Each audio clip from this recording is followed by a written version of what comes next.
오늘의 말씀은 신약성경 마태복음 13장 45절과 46절 말씀입니다.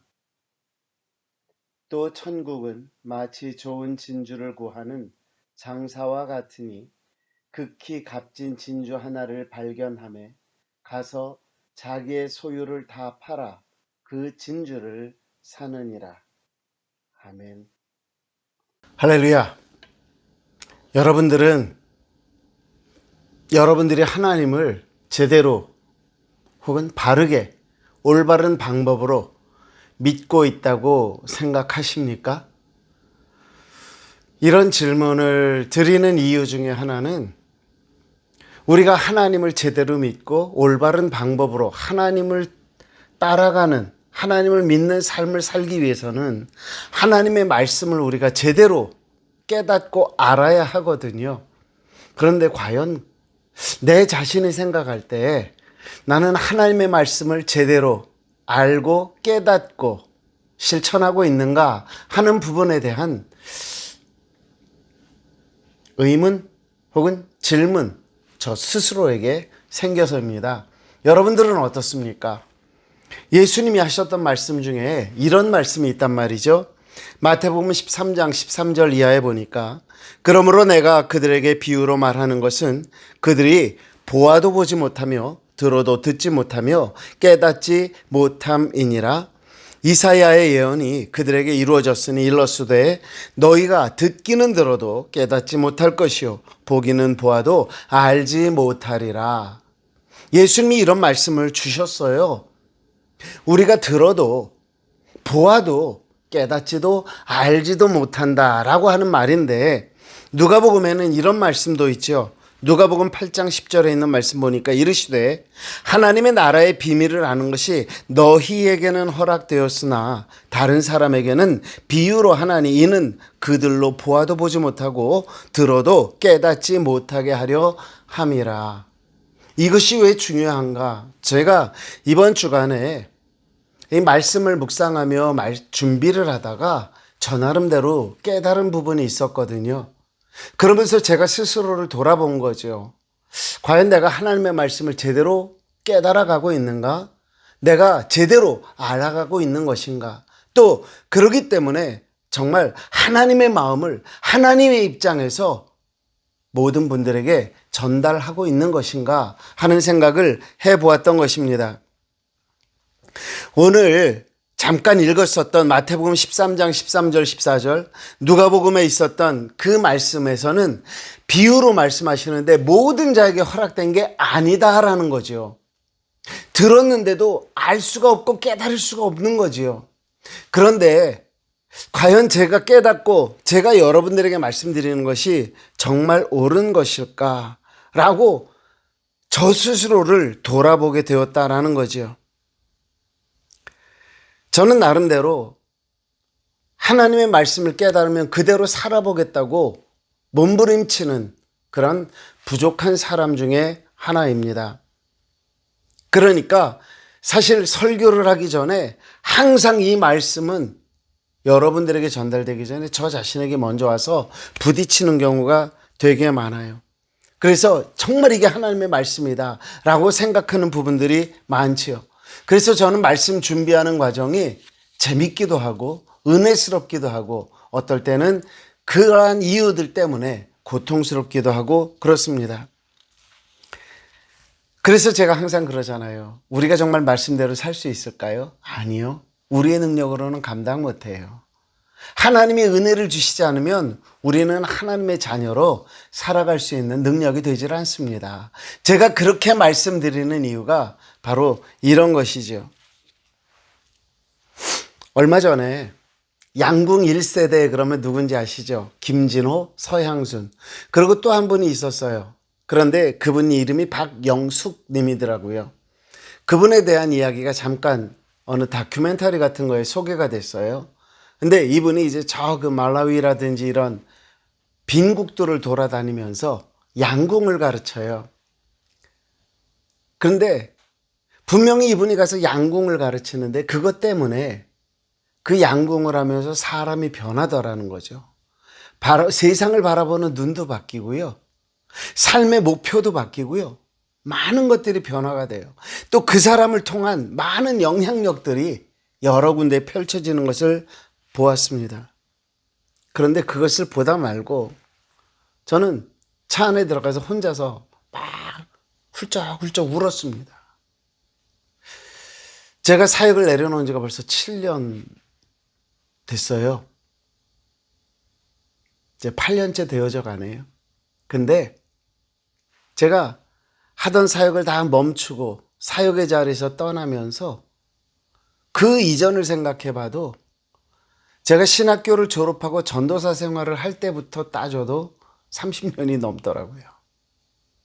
30년이 넘는 그 시간 동안에 과연 나는 얼마나 많은 사람들에게 내가 가진 양궁보다 더 귀한 예수 그리스도를 전한다고 전했는데 과연 얼마나 많은 사람들이 변했을까?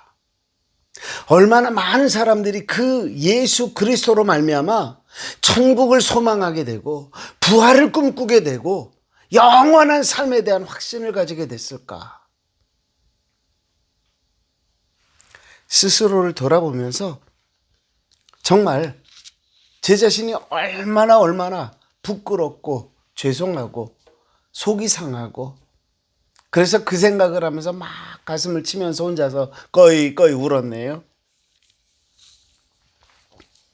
그래서 비록 앞에 많은 사람들을 놓고 하는 영상 설교는 아니지만 이렇게 영상 설교라도 하면서 정말 제가 여러분들에게 꼭 전하고 싶은 것, 하나님 살아계십니다. 예수 그리스도는 반드시 다시 오십니다. 예수 그리스도께서 부활로서 우리의 표징이 되셨으니 예수님이 오실 때에 정말 믿는 자의 모습으로 우리는 부활하게 될 것입니다. 예수 제대로 믿으십시다. 전하는 것이 저의 마지막 사명이 아니겠나 생각해 봅니다. 서론이 너무 길었나요? 오늘 말씀으로 돌아가서 보면요. 오늘 본문을 통해서 과연 주님은 우리에게 무슨 말씀을 주시는 걸까라는 기대를 또 가지고 말씀을 보게 됩니다. 오늘 말씀의 그 시작이 참 재미있죠. 또라고 되어 있습니다. 또 팔린이라고 하는 말이에요. 헬라말로.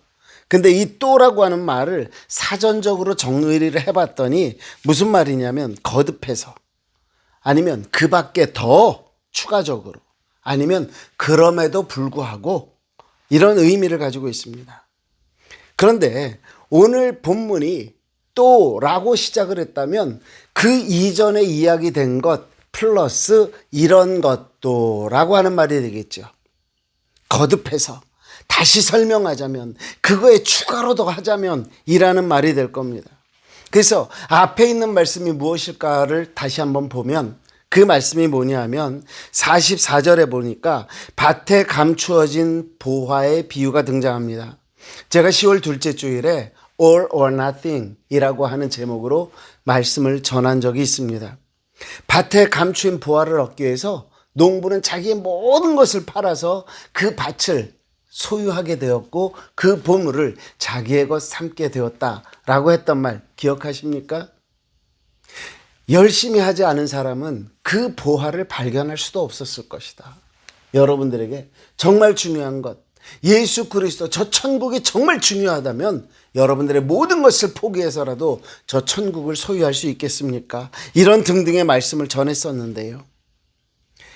이 오늘 말씀은 그것에 추가해서 혹은 더해서 라고 하는 부분이 되겠죠. 아니면 또 다시 설명을 하자면 이런 말이 될 것입니다. 오늘 말씀의 내용은요. 좋은 진주를 구하는 장사가 있었다라고 하는 거죠. 그런데 이 사람이 값진 진주 하나를 발견을 했습니다. 그랬더니 그 값진 진주 하나를 얻기 위해서 자기의 모든 소유를 팔아가지고 그 진주를 소유하게 되었다, 사게 되었다라는 거죠. 저는 오늘 말씀을 준비하면서 이런저런 생각을 하다가 문득 갑자기 과연 진주를 사려고 했던 사람은 누구였을까? 이 장사는 누구였을까라고 하는 생각을 다시 해보게 되었습니다. 물론 이전으로 이야기하면 여기서 진주를 사려고 하는 이 장사는 누구였을까요? 아마 우리들이었을 겁니다.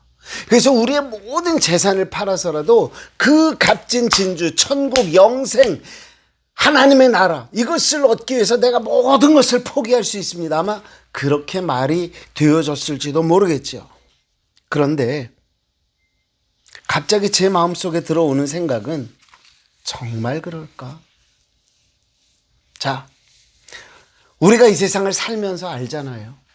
내가 세상에서 가진 것이 많으면 많을수록 영원한 생명에 대한 소망이 커지나요? 세상에서의 부귀영화가 더 나를 유혹하게 되나요? 여러분 어느 쪽이십니까?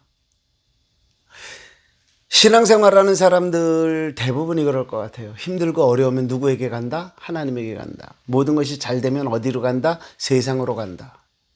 저만 그런가요? 제 생각만 그런가요? 저는 오늘 말씀 속에서 세 가지 키워드를 한번 뽑아봤습니다. 첫째는 뭐냐? 장사라고 하는 거예요. 장사. 두 번째는 뭐죠? 그럼 진주가 되겠죠. 그런데 장사와 진주의 사이에서는 거래가 벌어졌어요. 무슨 거래냐? 팔아서 그 진주를 샀다라고 하는, 장사와 진주 사이의 거래는 아니지만 장사가 진주를 얻기 위한 거래는 팔고 얻었다라는 관계가 있다라는 거죠. 저는 이 말씀을 보면서 하나님께서 정말 저에게 주시는 말씀, 어떤 말씀인지 아세요? 힘내라, 힘내라. 저는 그 음성을 들을 수 있었습니다. 그래서 제가 여러분들에게 첫 번째로 드리고 싶은 말씀 뭐냐? 한번 따라해 보시겠습니까? 나는 값진 진주다. 제가 지난주까지 만약에 설교를 했다 그러면 값진 진주를 저는 천국으로 비교를 했을 것 같아요. 그런데 여기에서는 좋은 진주, 값진 진주는 바로 우리들이다라고 저는 말씀을 드리고 싶어요. 물론 여러분들이 이 말을 들으면서 이 목사가 말씀을 잘못 해석하나 보다 라고 생각하실 수도 있겠고요. 뭐 주제 파악을 못한다 그러실 수도 있을지 몰라요. 그러나 적어도 오늘 말씀을 준비하면서 저에게 깨닫게 하셨던, 저에게 갑자기 눈이 번쩍 뜨이게 하셨던 그 깨달음은 뭐였느냐? 네가 바로 그 진주다라고 하는 것이었습니다. 우리가 알고 있잖아요. 진주가 어떻게 만들어지는지. 조개살 속으로 요만한 모래 작고 작은 모래알 한 개 하나가 들어갑니다. 그러면 진주는, 그 조개는요, 그 아픔, 그거를 감싸기 위해서 자기 몸속에 있는 그 물질들을 가지고 그 모래를 갖다 싸기 시작을 하죠. 그런데 그 성분을 탄산칼슘이라고 그러더라고요. 실제로 진주를 검사를 해보면 이 탄산칼슘의 성분이 82%에서 86%가 된다고 그래요. 그래서 이거를 자꾸 이제 뽑아내가지고 그 진주가 만들어지는데 약 2년에서 3년 정도가 걸리면 그 아름다운 진주가 만들어진다고 하지요. 그 중에서도 흑진주라고 하는 것은요, 그 화학적 요인에 흑색소가 같이 첨가가 된대요. 그러고 나면서부터 이것이 빛의 반사에 의해서 검은색을 띠게 되며 흑진주라 불린다라고 하는 거죠. 뭐 이렇게 대충 훑어봤더니 어떤 것은 이제 우리가 흔히 많이 알고 있는 그 일반 하얀색의 그 진주는 화이트 로즈라고 해가지고요, 약간 분홍빛이 띠는 듯한 그 조개가 안쪽에 있는 그런 느낌의 그 껍질이 씌어진 것, 화이트 로즈라고 하는 것이 최상급으로 속하게 되고요. 그 다음에 이제 블랙에는, 거기에 이제 블랙에 약간의 그 푸른색 오버톤이 올라가가지고 그 흑진주는 그런 것들이 뭐 상급이라고 그런대요. 뭐 어쨌든 저는 뭐 진주를 보는 눈도 없고 그런 거에 대해서는 관심이 없습니다. 그냥 준비를 하다 보니까 이런 것들을 알게 됐는데요. 제가 정말 드리고 싶은 말씀은 뭐냐면요. 우리 모두가 어떤 존재냐? 어떤 존재라고요? 진주와 같은 고귀한 존재다라고 하는 거죠. 우리는 무엇을 먹고 살아요? 계속해서 베풀어지는 하나님의 사랑을 먹고 살지요. 그렇기 때문에 마태복음 6장 같은 데서는 저 세상에 나는 응? 하늘에 나는 새들을 봐라. 땅에 있는 그 풀을 보아라. 아무도 먹이지 아니하고 길쌈도 하지 아니하지만 저들이 먹고 살지 않느냐? 누가 그렇게 하겠느냐? 하나님이 하시지 않느냐? 그렇죠? 하물며 뭐라 그랬죠? 너희일까 보냐? 지금 우리가 우리의 삶을 살아가는 것이 내 힘이다. 하나님의 보살핌이시다. 하나님의 보살핌이신 거죠. 하나님의 보살핌이. 그런데 이러한 우리들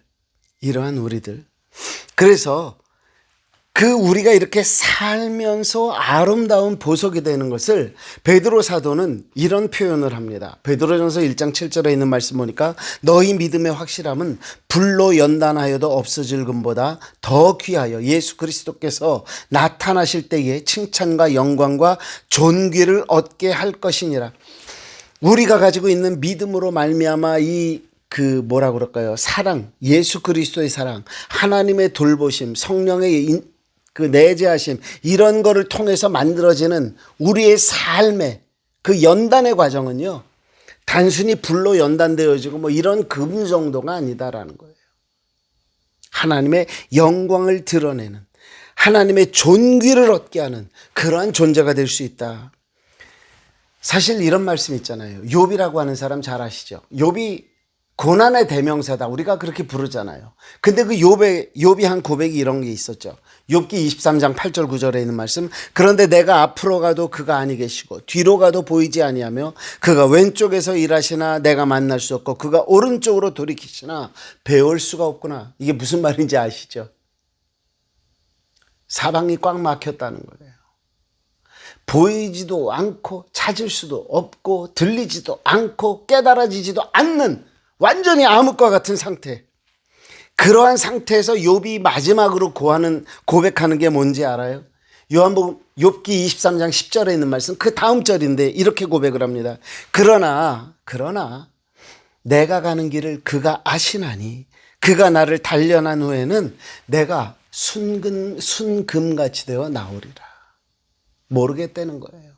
하나님 어디 계신지 모르겠다는 거예요. 그러나 하나님은 나를 아신다. 그 시간이 지나고 나면 어떻게 된다? 나는 연단되어서 순금같이 되리라. 이 말을 저는 이렇게 해석을 해봤어요. 그 고난을 다 당하고 그 어려움을 당하는 속에서 이긴 모든 성도들을 하나님은 무엇라 부르신다? 진주라 부르신다라고 하는 거죠. 저는 이 말씀을 곱씹다가 문득 깨달은 사실이 하나 있어요. 문득 깨달은 사실 뭐냐면요, 한번 생각해 보자고요. 어느 날 모래 알갱이 하나가 슉 하고 물보라가 치면서 하나가 딸랑 굴러서 조개 속으로 들어갔다고 치자고요. 그 다음부터 이 돌이 하는 일은 뭐죠? 돌이 진주가 되기 위해서 한 일이 뭐냐고요. 아무것도 없어요. 그 돌멩이 하나를 진주 만들겠다고 온몸을 다해서 자기의 아픔을 참으면서 그 고귀한 모습으로 만들어간 건 누구예요? 조개잖아요. 문득 저는 그런 생각을 해봤어요. 내가 하나님 앞에 존귀한 자가 되기 위해서 내가 한 것이 무엇일까? 정확히 말하면요, 저는 그냥 사는 것밖에 없잖아요. 내가 어떻게 살아야 되고 저렇게 살아야 되고 그런 것이 아니라 그냥 살아낸 거예요. 그런데 하나님은 나를 어떤 존재로 보느냐? 존귀한 존재로 본다는 거죠. 나를 진주와 같은 고귀한 보석 같은 자로 보신다라고 하는 거죠. 여러분, 오늘 하나님의 자녀가 되고 존귀한 자가 될 수 있는 것 무슨 이유라고요? 하나님이 저와 여러분들에게 베풀어 주시는 은혜요, 사랑이라고 하는 겁니다. 그렇기 때문에 우리가 기억해야 될 것, 이사야서 43장 1절에 이렇게 말씀하시잖아요. 야곱아, 너를 창조하신 여호와께서 지금 말씀하시느니라. 이스라엘아, 너를 지으신 이가 말씀하시느니라. 너는 두려워하지 말라. 내가 너를 구속하였고 내가 너를 지명하여 불렀나니 너는 내 것이라. 우리는 누구에게 속했어요? 하나님에게 속한 자다라고 하는 거죠.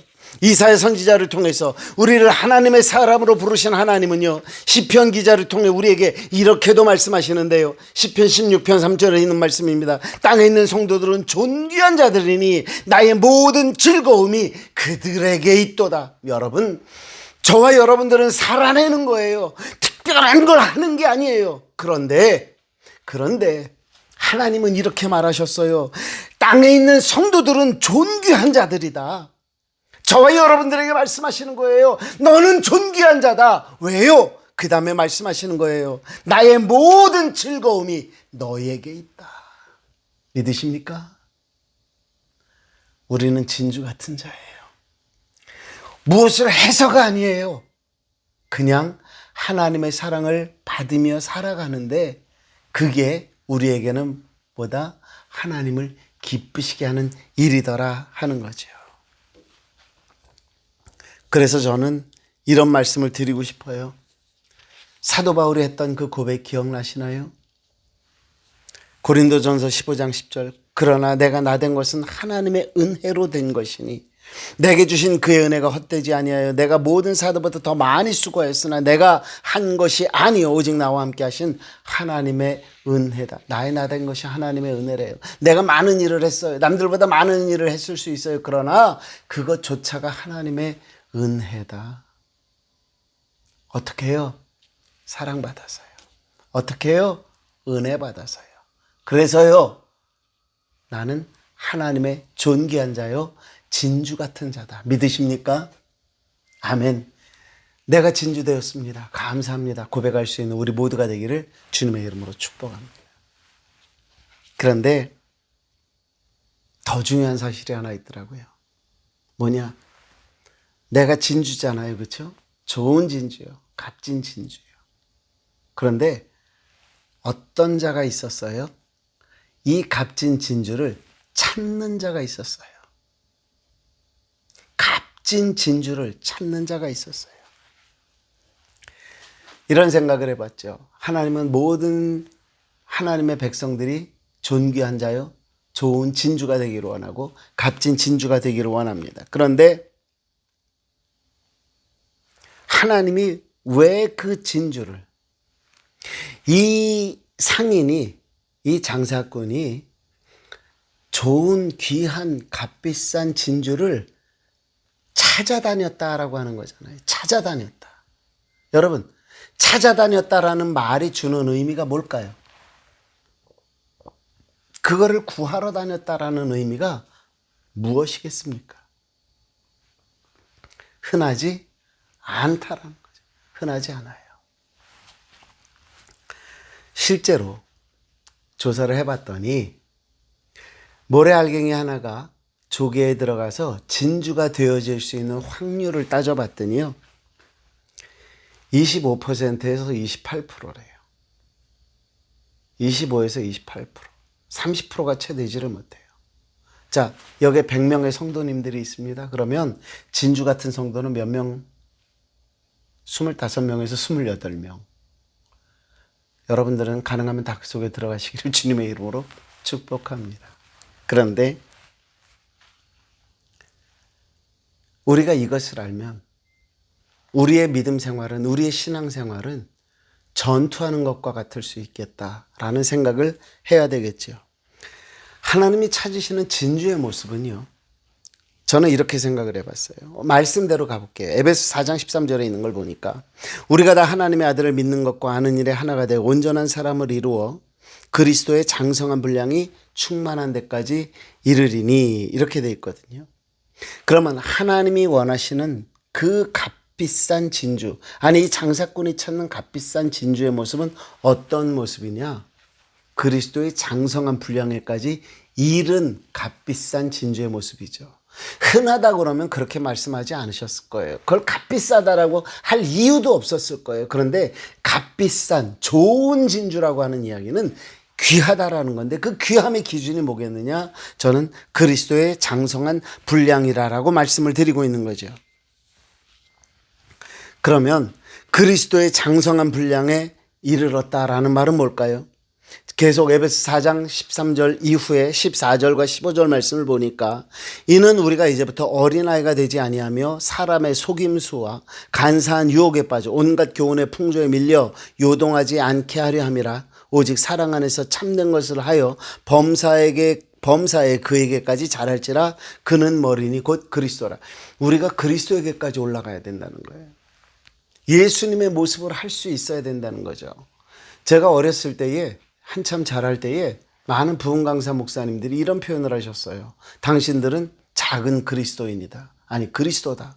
현대를 살아가는 오늘을 살아가는 그리스도다. 그렇게 되어야 한다라고 가르쳐 주셨거든요. 요새 그렇게 얘기를 하면 무슨 소리 하는 거야? 이럴지도 모르겠어요.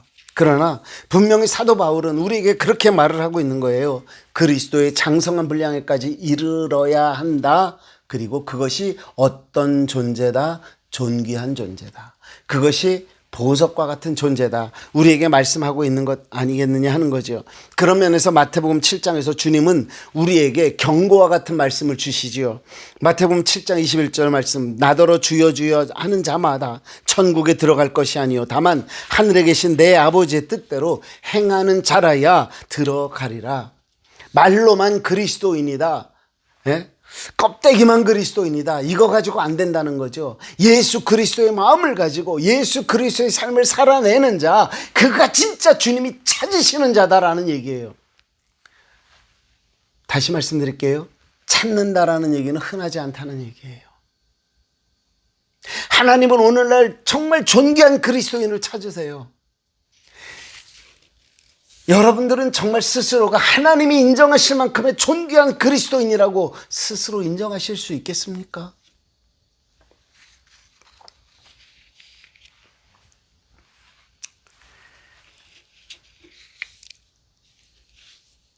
오늘날 진주 그러면은 양식 진주들이 많지요.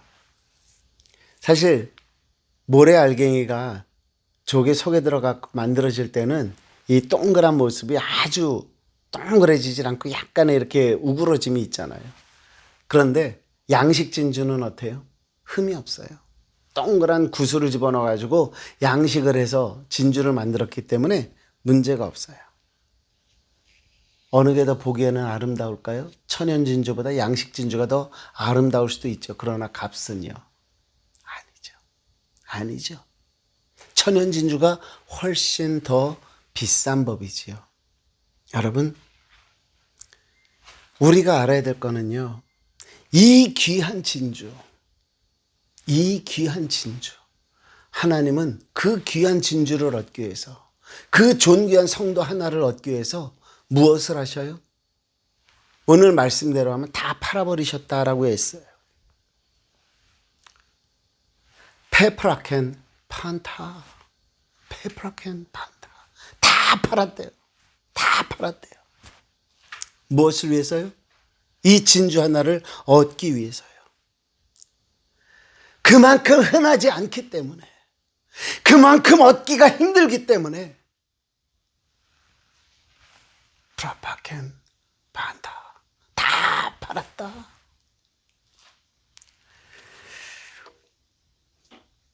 예수님께서 사마리아 지역으로 가다가 수가성 여인을 만나셨죠. 그때 수가성 여인이 예수님께 이런 질문을 하죠. 여기서 예배 드리는 게 맞습니까? 저기서 예배 드리는 게 맞습니까? 그때 이 여인의 질문에 대해 예수님이 대답하셨던 거 기억하십니까? 요한복음 4장 23절에 보니까 아버지께 참되게 예배하는 자들은 영과 진리로 예배할 때가 오나니 곧 이때라. 아버지께서는 자기에게 이렇게 예배하는 자들을 찾으시느니라 그랬어요. 어디서보다 더 중요한 건 뭐다? 신령과 진정으로 하나님께 예배하는 게 중요하다. 그런데 그런 사람들이 많다 적다? 적다라는 얘기예요. 그래서 어떻게 하신다? 찾으신다라고 얘기했어요. 한마디로 내 마음에 들게 예배하는 자가 별로 없구나라는 얘기예요. 나는 내가 내 마음대로 예배하는 자를 얻기 위해서 내 모든 것을 처분해서라도 얻을 마음이 있는데 내 마음에 합하게 예배하는 자가 지금 하나도 없구나. 그 말씀을 하고 계시는 거 아니냐는 거죠. 그렇기 때문에 이런 말씀을 주셨죠. 마태복음 7장 13절 이하에 보니까 좁은 문으로 들어가라. 멸망으로 인도하는 문은 크고 그 길이 넓어 그리로 들어가는 자가 많고 생명으로 인도하는 문은 좁고 길이 협착하여 찾는 이 자체가 적다라는. 기억하십시다. 하나님은 오늘도 좋은 예배자, 좋은 진주 성도를 찾고 계신다라고 하는 거죠. 자기의 모든 것을 걸고. 여러분은 하나님 만나셨습니까? 여러분들을 정말 너는 존귀한 예배자요, 너는 정말 값진 성도요 인정하시는 하나님의 음성을 들으셨습니까? 아니, 그것이 여러분들에게 정말 중요한 일이기는 합니까? 저는 이런 기대를 좀 가졌으면 좋겠어요. 너는 정말 좋은 진주와 같구나. 내가 너를 얼마나 찾았는지 아니. 이런 음성을 듣는 기대와 소망 속에 하루하루 믿음으로 살아가는, 견뎌내는, 살아내는 하나님의 자녀들 될 수 있기를 주님의 이름으로 축복합니다. 한 가지만 더 말씀드릴게요. 아까도 말씀드렸듯이요, 페프라켄 판다, 페프라켄 판다, 모든 것을 팔았다. 우리가 기억해야 될 게 뭐예요? 하나님은 우리를 얻기 위해서 모든 것을 팔아버리셨어요. 오늘 46절 말씀 보겠습니다. 본문 마태복음 13장 46절, 극히 값진 진주 하나를 발견하매, 하나라고 그랬어요. 가서 자기의 소유를 다 팔아 그 진주를 샀다라는 거죠. 이 말씀은 두 가지를 얘기하는 거죠. 하나는 팔았다, 하나는 샀다. 아니, 사기 위해서 팔았다라고 하는 걸까요? 그러면 그가 값비싼 진주를 샀는데 그 진주를 우리라고 제가 말씀드렸습니다. 그러면 이 장사는 저와 여러분을 얻기 위해서 자기 가지는 것 모든 것을 팔았다라는 거죠. 왜 그랬을까요? 왜 그렇게 해야만 했을까요?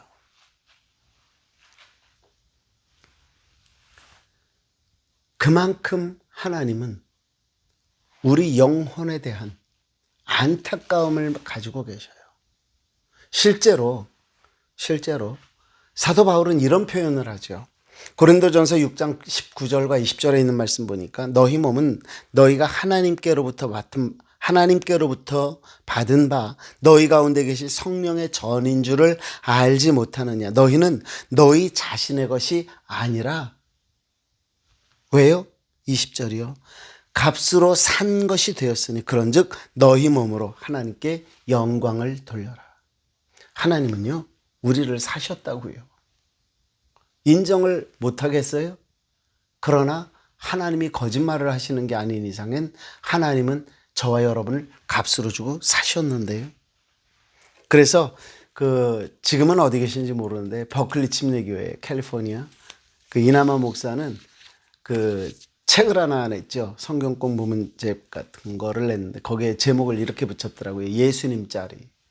처음에 예수님 짜리가 뭔지를 몰랐어요. 근데 쭉 보니까 한마디로 이 물건이 100원을 내면 100원짜리가 돼요. 1000원을 내면 1000원짜리가 돼요.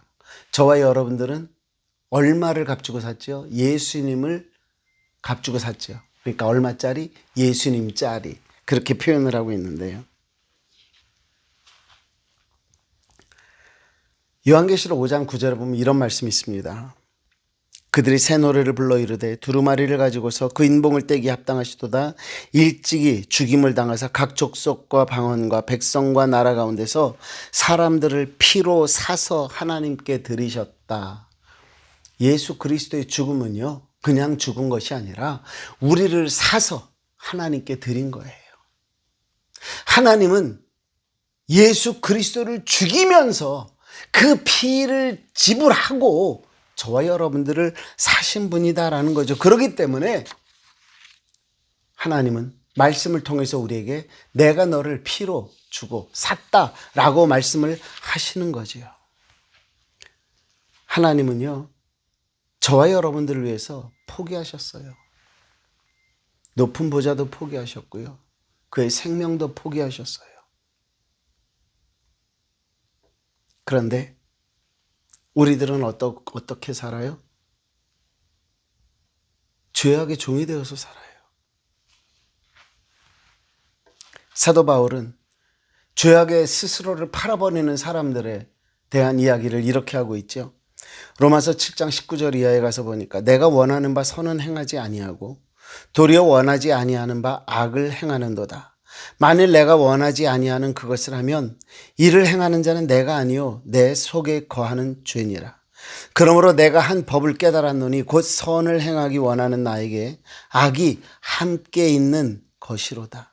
내 속사람으로는 하나님의 법을 즐거워하되 내 지체 속에서 한 다른 법이 내 마음의 법과 싸워 내 지체 속에 있는 죄의 법으로 나를 사로잡는 것을 보는도다.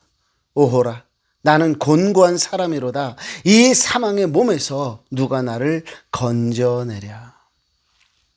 한마디로 나는 죄와의 싸움에서 아직 이기지도 못했고 하나님이 아니면 나는 서 있을 수도 없습니다. 나는 내 스스로의 힘으로는 좋은 진주가 될 수 없습니다. 주님이 원하시는 만큼의 존귀한 자가 될 그만한 능력이 나에게는 없습니다. 라고 고백하고 있는 거랑 똑같지요. 그러나 제가 오늘 말씀에서 저와 여러분들에게 주시는 위로와 희망의 말씀은 뭔 줄 압니까? 모래가 진주가 되기 위해서 한 일이 아무것도 없다라는 거예요. 누가 하셨다고요? 하나님이 하셨다고요. 우리에게 사랑을 주시고 우리에게 훈계를 주시고 역경 속에서 능력을 주시고 우리를 돌보시면서 우리로 존귀한 자요 진주와 같은 자가 되게 하나님이 만드셨다는 거죠. 우리는 한 것이 아무것도 없어요. 그냥 살아낸 것밖에 없다라는 거죠. 어떻게 우리가 이러한 성도가 될 수 있다고요? 하나님의 사랑, 하나님의 은혜로만 가능하다고요. 제가 이런 말씀 다시 한번 물어볼게요. 여러분은 예수님이 나를 위하여 죽으셨다라는 것에 대해서 어느 정도의 느낌 혹은 어느 정도의 생각을 가지고 계십니까? 아니, 예수님이 나를 위해서 죽으셨다. 이게 믿어지기는 하십니까? 잘 들어주시기 바랍니다. 예수님은 누구 때문에 죽으셨다? 나 때문에 죽으셨다. 예수님이 죽으셨다라고 하는 건 어떤 의미다? 하나님께서 모든 것을 포기하시고 그 이유는 바로 나를 얻기 위함이다 라고 하는 겁니다.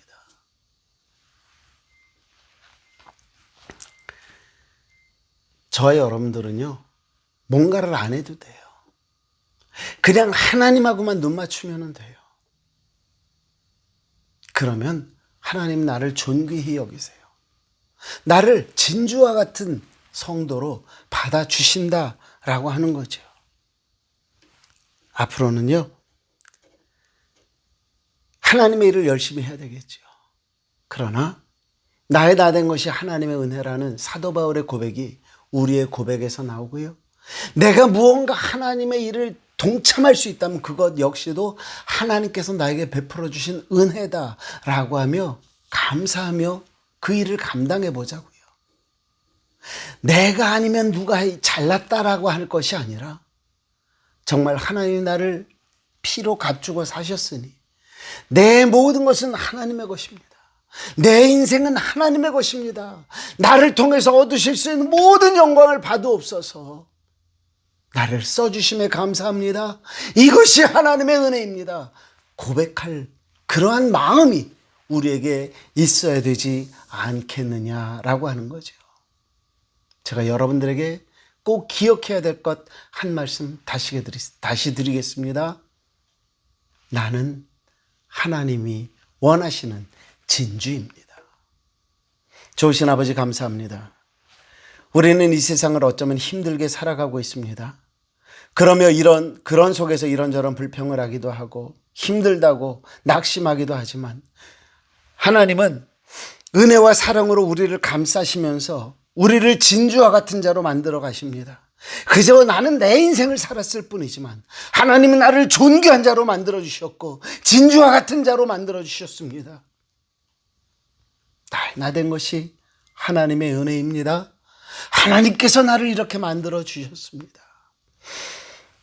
나의 존재가 하나님의 즐거움이 하나님의 영광이 되기를 소원합니다. 하나님, 감당하는 우리 신앙인들 되게 함께하여 주시옵소서. 주님 앞에 주님이 원하시는 진주의 삶을 살기로 결단하는 저들에게 하나님 더 큰 은혜와 더 큰 사랑과 더 큰 축복을 허락하여 주옵소서. 그래야 우리 모두의 삶에서 하나님의 영광이 드러나게 하시고 하나님의 하나님 되심이, 하나님의 은혜가 우리의 삶을 어떻게 이끌어 가시는지를 모든 이들로 보여지게 하여 주시옵소서. 감사합니다. 예수님의 이름으로 축복하며 기도합니다. 아멘. 이번 한 주간도